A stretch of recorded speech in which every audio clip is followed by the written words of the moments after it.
Bismillahirrahmanirrahim. Alhamdulillahi Rabbil Alameen. Wa salatu wa salam ala Muhammadul Ameen wa ala alihi wa ashabihi ajmeen. Wa ba'd. A'udhu billahi minash shaitanir rajim. Bismillahirrahmanirrahim. Subhanalladhi asra bi abdihi laylan min al-masjidil harami ila al-masjidil aqsa. Bismillahirrahmanirrahim. Rabbi shrah li sadri wa yassir li amri wahlul 'uqdatam min lisani yafqahu qawli. All praise be to Allah subhanahu wa ta'ala. Alhamdulillah, we have been discussing about the Seerat Nabi sallallahu alaihi wasallam, and we have seen the part that how Rasulullah sallallahu alaihi wasallam was very much involved in spreading the message of Islam to the people, to the Arabs, and to the Makkah people of Makkah and across the Makkah. Now, Alhamdulillah, the message of Islam has reached outside the Makkah. We have seen, Alhamdulillah, with the blessing of Allah subhanahu wa ta'ala, the first five people from the Medina, and then 6 people from Medina, the Hajras, they accepted Islam, and they promised that they would go back and spread the message of Islam. Now there is one more event which occurred in the life of Rasulullah sallallahu alaihi wasallam that is very important to be described. That is called as the Isra and the Miraj. The Rasulullah sallallahu alaihi wasallam was taken from the earth to the heaven to Allah subhanahu wa ta'ala nuriyahu min ayatina, so that Allah subhanahu wa ta'ala let him see his ayat, his signs, and the different signs that how Allah subhanahu wa ta'ala they wanted to show him the different signs which Allah subhanahu wa ta'ala has wanted to show the Rasulullah sallallahu alaihi wasallam. So Rasulullah sallallahu alaihi wasallam was taken for the Isra and the Miraj. That was a point in the very important point and historical point in the life of the Rasulullah sallallahu alaihi wasallam. Different historians debate different things, and they say, some say it occurred at the time that Rasulullah sallallahu alaihi wasallam became the prophet, and some say it happened after the 5 years of the prophethood. Some say that the Rasulullah sallallahu alaihi wasallam was taken for the Miraj for the Miraj in the 10th year of the prophethood. Some say it happened just 1.5 years before the migration to the Medina. And some even say it happened just before 2 to 3 years before migration to Medina. So the different views are there. It's most likely that it occurred during the closer to the migration to the Medina. It occurred in that period. The Rasulullah sallallahu alaihi wasallam was taken to the heavens. Heaven ascended to the heavens from first it was taken on the Buraq in the company of Jibril alayhi salam. The Buraq was the animal on the Rasulullah on which the Rasulullah sallam rided. The Buraq was taken. The Rasulullah sallam sat on the Buraq and first went to the Masjid al-Aqsa, the Bayt al-Maqdis, and from there he ascended to the first heaven. There he met the first heaven. He met the Adam alayhi salam, and then he greeted him, and then he showed the confidence and the confidence in his prophethood. And then he went to the second heaven, where he met the Zakaria alayhi salam and the Isa alayhi salam. They again greeted each other, and then they showed confidence in his prophethood. He again went to the third heaven, where he met the Yusuf alayhi salam. Yusuf alayhi salam, he again greeted, and then he went to the fourth heaven, where he met Idris alayhi salam. He went to the fifth heaven, where he met the Harun alayhi salam. He went on to the sixth heaven, where he met Musa alayhi salam. Again he in all the heavens he kept on greeting the people and taking the du'as from them.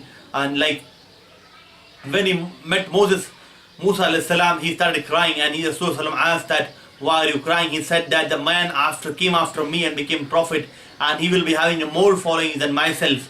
That was the point that make me cry. So, and then he went to the seventh heaven, where he met Ibrahim alayhi salam, and then he greeted him.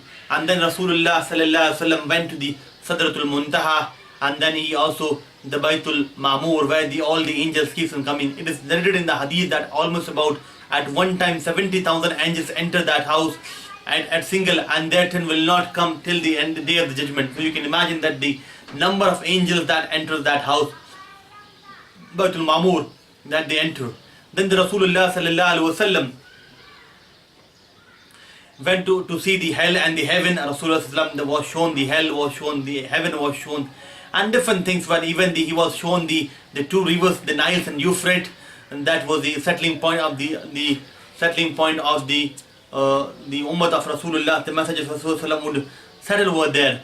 He saw different many things. He was presented with the wine and the milk Rasulullah sallallahu chose the milk as a point, and he was given the fitra, Rasulullah sallallahu that, and he was said that if he had chosen the wine, your nation would have been misled.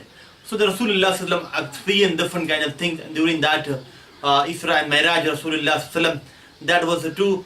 We can see that ascending. That first he went to the Masjid al-Maqsid, and then he ascended to the, that is called the Miraj. That second part is called the Miraj. He went to the heavens, all the 7 heavens he went, and he even spoke to Allah subhanahu wa ta'ala. While coming back, he was given the namaz as a gift. The 50 times of namaz, the salat was made fard. When he was returned back, the Musa alayhi salam asked him that what did you get from your Lord? He said the 50 times of salat. He was very happy. He asked him that go back, your nation will not be able to perform 50 times of salah in a day. He went back, and then 5 times was reduced. Again he came back, again spoke, again that he said go back, again reduce it. He kept on going until it was made 5 times, and the Rasulullah sallallahu alaihi wasallam said that I am feeling shy to go back, that we even cannot pray 5 times of the salah. That was how the Rasulullah sallallahu alaihi wasallam kept on got the gift of the salat in the Miraj. That's how the Rasulullah sallallahu again and came back from the heaven. And the Rasulullah sallallahu alaihi wasallam described this particular event to his nation, but nation again rejected that. Even the Abu Jahl went running to the Abu Bakr. He said that you know what new things your friend has brought. He said what? And Abu Bakr upfrontly said, if it is said by my friend, that is true. And he actually got angry. Then he went back. The Abu Jahl went back. That was the event, one of the very important events that occurred in the life of the Rasulullah sallallahu alaihi wasallam. That was how the Rasulullah sallallahu alaihi wasallam was one of the chosen men and was a chosen messenger from Allah subhanahu wa ta'ala. Those who got even the privilege to directly speak to his Lord Allah subhanahu wa ta'ala directly in the heavens. That's how. Now, if we all know that at the time of the 6 men, actually went back from the 6 men, those who accepted Islam. They went back to the Medina, and they started spreading the message of Islam to their people. And the next year, in the about 12th year of the prophethood, they again came for the Hajj, and during this time there were almost about 12 men from the Medina, those who accepted Islam and came to meet Rasulullah sallallahu alaihi wasallam. At that particular time, they also pledged, the 12 men pledged to the Rasulullah sallallahu alaihi wasallam at the place of Aqabah that we will support you and will go and spread your message more vehemently, more strongly. We will promote your message of Islam and will ask the people to come in the Islam. The Rasulullah sallallahu alaihi wasallam with these 12 people again went to the Medina, and Rasulullah sallallahu alaihi wasallam appointed Musab bin Umair radiyallahu anhu to become the leader, to become the preacher and the propagator of Islam in the Medina. Alhamdulillah, Musab bin Umair went to Medina, and he took the message of Islam to each and every door, to each and every house, to each and every young and old, rich and poor. And by the grace of Allah subhanahu wa ta'ala, almost every house of the Ansar in the Medina had one element of the Islam. At least one member of the family would have become Muslim by his hard work. So he was so much propagation of the Islam happened in the Medina that everybody, alhamdulillah, the message of Islam touched each and every house, except for one house who was influenced by one of the poet Al-Qais, and then they accepted Islam in the 5th year of the Hijrah of the Rasulullah sallallahu alaihi wasallam. Now the next year, when the season of Hajj comes in the 13th year of prophethood, there are almost about more than 70 people comes to pledge of the Rasulullah sallallahu alaihi wasallam, and this time they are coming to pledge to give the assurance to Rasulullah sallallahu alaihi wasallam. They kindly leave this place of the Makkah and come back to Medina. We will protect you and defend you against your enemies, and you will be in a better position to spread the message of Islam to the world. So this time almost about 70 people came, and then among the 70 people, they all decided to meet Rasulullah sallallahu alaihi wasallam during the Ayyam al-Tashriq, the nights of Ayyam al-Tashriq, the 11th, 12th and 13th Dhul Hijjah, at the place of Aqabah. They on the night, the Ka'b bin Malik from the Ansar, he was there. He was one of the most honored person from that particular tribe. He again proposed to one of his friend Abdullah bin Amr, who was again one of the honorable person from the Ansar, that we would not like you to become the fuel of the hell tomorrow. Kindly accept Islam. And he also accepted Islam. And then they were waiting at the place of the Aqabah. The Rasulullah sallallahu alaihi wasallam, in the company of his uncle Abbas radiyallahu anhu. He did not become Muslim at that time, but out of the concern and the support of his nephew, he came over there to discuss about the matters. And then Abbas radiyallahu anhu, along with the Rasulullah sallallahu alaihi wasallam, reached at the place of Aqabah, and the uncle of the Rasulullah Abbas radiyallahu anhu first took the charge and said that, you remember that what are you all going to do? Do you know the consequences of this? You are making entire Arab as your enemy. Tell me that he is in the right place. Right now he is in the right place. If you are taking him, you have to take the responsibility of defending him, protecting him, and providing him all kind of support and sustenance, and that you have to do that as you do for your child and children and spouses. And if you cannot do these kind of things, cannot protect him and grant him, defend him, kindly leave him. He is safe, more safer with all of us, as we are already doing it. Then the Ka'b bin Malik stood up and then said, we are going to accept any kind of pledge you want to take from us. You kindly take any kind of pledge from us. And all the Ansar followed the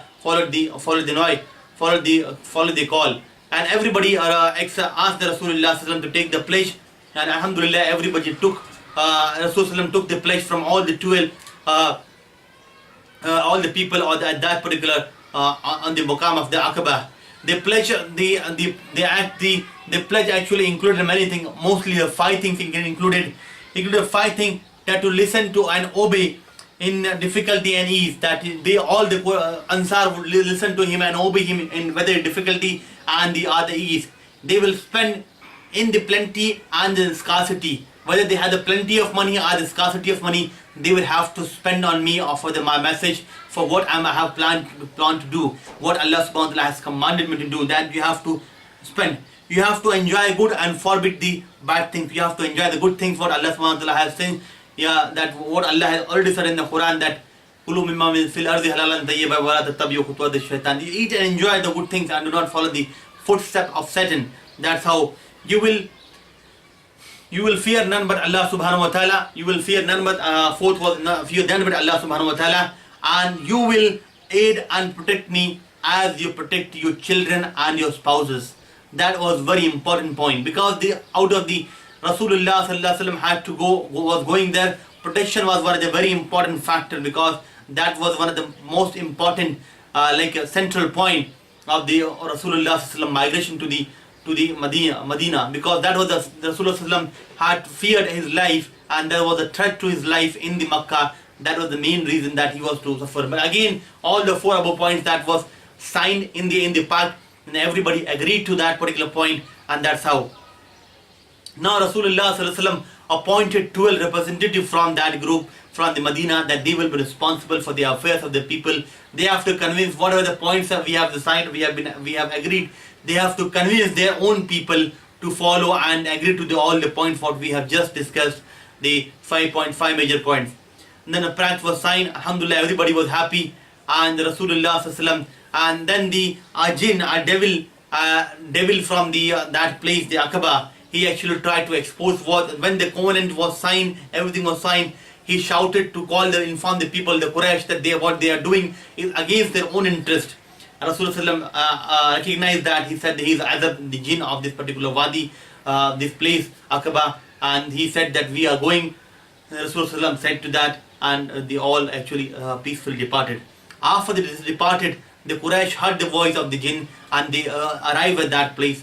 They searched in that, but they all had departed. They went to their camp and asked them that we have heard that you have come here with ill intention to provide the protection to one of our man called Muhammad, to excavate him, to take him away from us. This is not going to be in our interest. We will fight you and will not let you to take him to the Medina. That's not in the good interest of both the parties, for the Medina and the us. So kindly avoid that. The Ansar did not say even a word. They listened to it, neither rejected that and nor accepted that. They remained silent, and that how the pact was signed, and all the people again they did not say anything, but they had a doubt in their mind. They followed the Ansar. They could not catch anybody except for Sa'd bin Ubadah. They tortured him lot. Tortured him lot. But Al-Mutaim bin Adi actually, who had a trade relation with the Sa'd bin Ubadah radiyallahu anhu, he actually took him, freed him on the request, because that was he was the leader, and that he protected, gave him the protection. That's how the sign of the second Bayt of Aqabah was signed. The Rasulullah sallallahu alaihi wasallam is all prepared to go to the Medina. All the sign has been signed, agreement has been done. But Allah subhanahu wa ta'ala has granted the Rasulullah sallallahu alaihi wasallam, because the permission Allah subhanahu wa ta'ala had planned that the Rasulullah sallallahu alaihi wasallam would migrate to the Medina. And inshallah we'll see in the upcoming lecture that how Rasulullah sallallahu alaihi wasallam, in the protection of Allah subhanahu wa ta'ala, with the dramatic event that occurred, Rasulullah sallallahu alaihi wasallam will mark the also the beginning of the Islamic calendar year, the Hijrah, after the migration. Inshallah we'll see in the upcoming lectures. Jazakumullah khair. Assalamu alaikum wa rahmatullahi wa barakatuh.